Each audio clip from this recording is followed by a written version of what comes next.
Welcome to The Explainer. Today we're diving deep into W.B. Yeats' absolute masterpiece, Sailing to Byzantium, to uncover what is, essentially, a timeless blueprint for finding meaning when our youth starts to fade. This isn't just a poem, it's a remarkably profound map of the human experience. As we transition from the physical prime of our lives into our later years, how do we actually stay relevant? How does the human soul survive when our biological bodies inevitably start to fail us? Well, we're going to break it all down. To do this, we're pulling directly from the original text provided by the Poetry Foundation in Chicago. And actually, a quick aside that adds a ton of context here. Yeats wrote this in his early 60s. He was actively grappling with his own mortality at the time, which makes this so much more than just a piece of literature. It's a deeply personal survival guide. So we're going to step through their documentation of this complex exploration of aging, art, and legacy, and just kind of trace the brilliance of Yeats's mind. So, what happens when you outgrow the natural world? It's a pretty startling thought, isn't it? I mean, we spend so much of our lives completely absorbed by the physical world. Our bodies, our daily biological drives, the absolute rush of youth. But what happens when that natural world just doesn't cater to you anymore? What happens when you start to feel like a stranger in the very biological cycle you were born into? Section 1. The Country of Youth. Leaving the Mortal Realm. Yeats kicks the whole thing off with this absolutely unforgettable gut punch of a realization. That is no country for old men. He looks around at the young in one another's arms, the birds singing in the trees, the salmon swimming upstream, and he sees a physical world that belongs exclusively to the young. It's an environment entirely obsessed with creating new life, which, if you think about it, inevitably means it's a place governed by death, because everything born must eventually die. There's this massive clash here between two totally different ways of existing. First, you've got what he calls the sensual music. This is that cycle of being begotten, born, and dies. And yeah, it's beautiful, but it's wildly temporary. It's the birds, the fish, the dying generations caught up in the physical senses. But then, contrasted against that, you have what's being ignored by all that youthful energy, the monuments of unaging intellect. When we're young, we're totally distracted by that sensual music. But as we age, we realize that the only things that truly last, the things that don't decay, are the intellectual and artistic monuments that humanity leaves behind. Section 2. The Tragedy of Aging, the Decaying Body. And wow, does he perfectly capture the tragedy of aging here. Yeats writes that an aged man is but a paltry thing, a tattered coat upon a stick. It's a devastating image. He's saying that once your physical prime is gone, biologically speaking, you're reduced to almost nothing. You're basically a scarecrow. But notice the condition he sets up right next to it, the word unless. You're just a scarecrow unless your soul can find a way to clap its hands and sing. Sure, the physical body might be in tatters, but the soul has to compensate by getting louder, stronger, and more vibrant. So how do you escape that physical breakdown? Well, the speaker literally sails the seas to this holy city, a symbolic destination for spiritual and artistic immortality.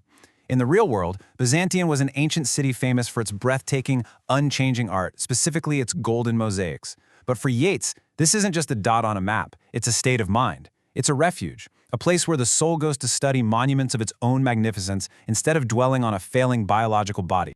Section 3. The Holy Fire, Spiritual Purification. Listen to the sheer, visceral power of this next realization.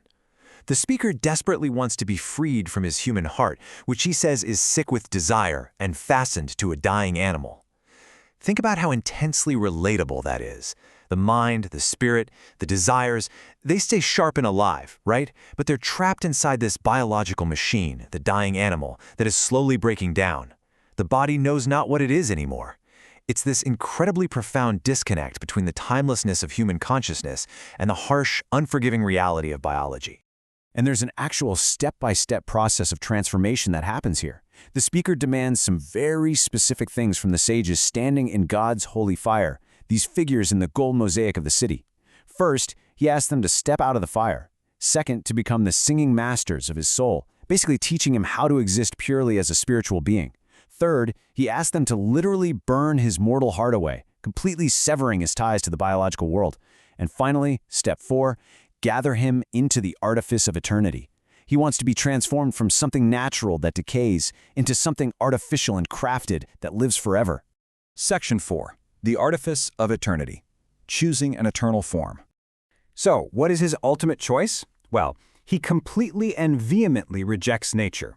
He vows he will never again take his bodily form from any natural thing. No more biology, no more aging.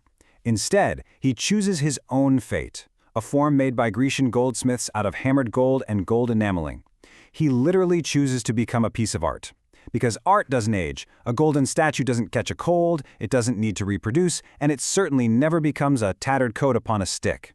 So, as this immortal, golden, mechanical bird, what is he actually going to do all day? Or for eternity, I should say. He gives himself a really specific new purpose. He's going to keep a drowsy emperor awake. He'll be set upon a golden bough, and most importantly, he will sing to the lords and ladies of Byzantium. But pay attention to what he's singing about, what is past or passing or to come. He's not caught in that sensual music of the present moment anymore. Instead, he sits completely outside of time, eternally observing and singing about the entire flow of history without ever being destroyed by it. He has achieved perfect, unchanging immortality. Which brings us to a pretty massive final question to wrap up this explainer. Look, we are all facing the reality of aging. We're all eventually going to realize that the natural world is no country for old men. So how are you going to choose to spend your fleeting time? Will your legacy be entirely caught up in the temporary sensual music of the biological moment? Or are you going to focus your energy on cultivating your soul, creating art, sharing wisdom, and building your very own monuments of unaging intellect? It's a fascinating challenge that Yeats left for all of us. Thank you so much for joining me on this journey through sailing to Byzantium, and I genuinely hope you look at your own legacy just a little bit differently today.